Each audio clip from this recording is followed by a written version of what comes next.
নমস্কার, blog by পূর্ণিমার একটি ব্লগে আপনাদেরকে স্বাগত। সকাল বাজে এখন 8টা। সকাল এই যে নিচে চলে এসছে, একদম আমার বাড়ির নিচে এই গাছগুলোতে এখন একটু জল দেব। আর এই গাছগুলোতে সকালবেলায় একটু জল না দিয়ে একবারে উপরে ছাদ বাগানে চলে গেলে নিচের আর এই গাছগুলোর দিকে দেখা হয় না। তা সকালে ভাবছি একবার সব গাছগুলোতে একটু জল দিয়ে সব গাছগুলোকে একটু একটু খুঁচিয়ে দেবো। এই যে সাইডের এই গোড়াগুলো সব টবে একটু একটু করে জল দিয়ে নিলাম। আর আজ আবার গাছে কাল রাত্রেই দেখেছি হালকা হালকা পেকে এসছে, কলার কাঁদি হয়েছে একটা বড়, সেই কাঁদিটাও আজকে কাটতে হবে। তো ছেলেরা এখন বাড়িতে কেউ নেই, আমার যারা স্টাফরা রয়েছে ওরা আসবে 10টার পরে। ওরা আসলে ওদেরকে নিয়ে এখন যাব কলা বাগানে। দেখুন আমার বাড়ি একদম বাড়ির পেছনটায় খুব অল্প একটু জায়গা, সেখানে বোরিংটা রয়েছে, বোরিংয়ের নিচে। তো সেখানে অল্প জায়গার মধ্যে কলা গাছটি আমি এমনি বসিয়েছিলাম, ছাদে ছিল কলা গাছটি, তা আমি এসে আমার নিচে বসিয়ে দিয়েছিলাম।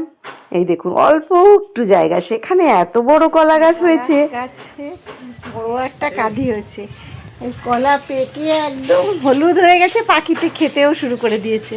কাল এদের ছুটি ছিল, ওরা আসেনি, তার জন্য আর কাটতে পারিনি। আজই ওরা এসছে, ওদের আজকে সোমবার চলে এসছে। ওরা আসলেই বললাম আমার কলার কাঁধিটা পেড়ে দিতে, তাই ওরা এখন হরি আর উত্তম এই কলার কাঁধিটা কাটবে। দেখুন কত বড় কলার কাঁধিটা, ওরা এখন পাঁচিলের উপরে উঠে এখন এখান থেকে কাটছে কলার কাঁধিটা।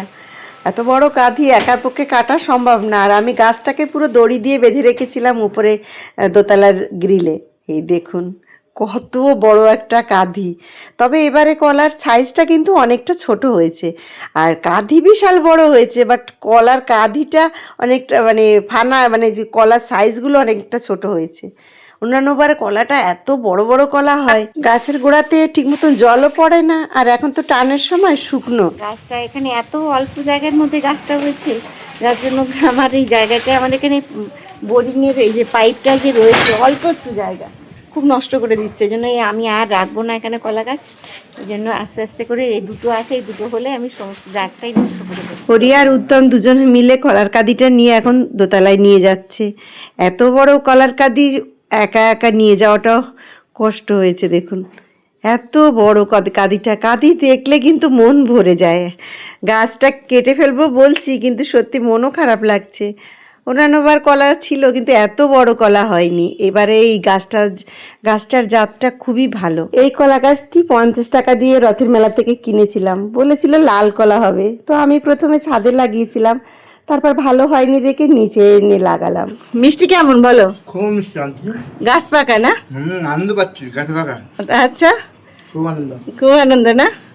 অনেক কাঁদি কাটলে এই নিয়ে আমার গাছ থেকে 2 কাঁদি না 3 কাঁদি আনছি। 3 কাঁদি হয়ে গেছে। কেমন হরি, মিষ্টি হয়েছে? তো তোমরা এখন চলো, আমার ছাদের উপরে একটি ড্রাগন গাছ রয়েছে, ওটাকে একটু রিপোর্ট করে দিতে হবে। ছোট্ট একটি টবের মধ্যে রয়েছে, গাছটা ঠিক মতন বাড়ছে না, খাবারটা দিতে পারছি না আমি সাইডে, সেটাকে আজকে এদের দিয়ে আমি একটু রিপোর্ট করে নেব। তো এত বড় গাছ, অনেক বড় গাছ, এটা আমার একার পক্ষে ওটা করা সম্ভব না। তো এদেরকে নিয়েই আজকে, ওরা যখন এসছে উপরে, ওদের তো কাজ থাকে, তাই দেখুন এই যে ছোট বালতিটার মধ্যে ছিল, এই যে বড় একটা জায়গাতে এখন দিলাম, এটা ছিল। এত বড় হয়েছে গাছটায়, দেখুন এই গাছটাকে আমি কোনোভাবেই একা একা করতে পারবো না, তো ওদের সাহায্যে একটু করে নিলাম। গোবর সারওয়ালাকে বলে রেখেছিলাম, তাই আজ 1 ভ্যান গোবর সার নিয়ে এসছে। যখনই নিই অনেক বস্তা গোবর সার একসাথে নিই। তা আজকে ওকে বললাম একটু সমস্ত গাছের গোড়ায় বস্তা ধরে একটু একটু ঢেলে দাও, তা ও এখন দিচ্ছে সব ঢেলে। তো আজকের মতন ব্লগটি আমি এখানেই শেষ করছি। সুস্থ থাকবেন, ভালো থাকবেন। আমার ব্লগটি ভালো লেগে থাকলে একটি লাইক কমেন্ট করে আমার পাশে থাকবেন। আবারও একটি নতুন ব্লগে দেখা হবে।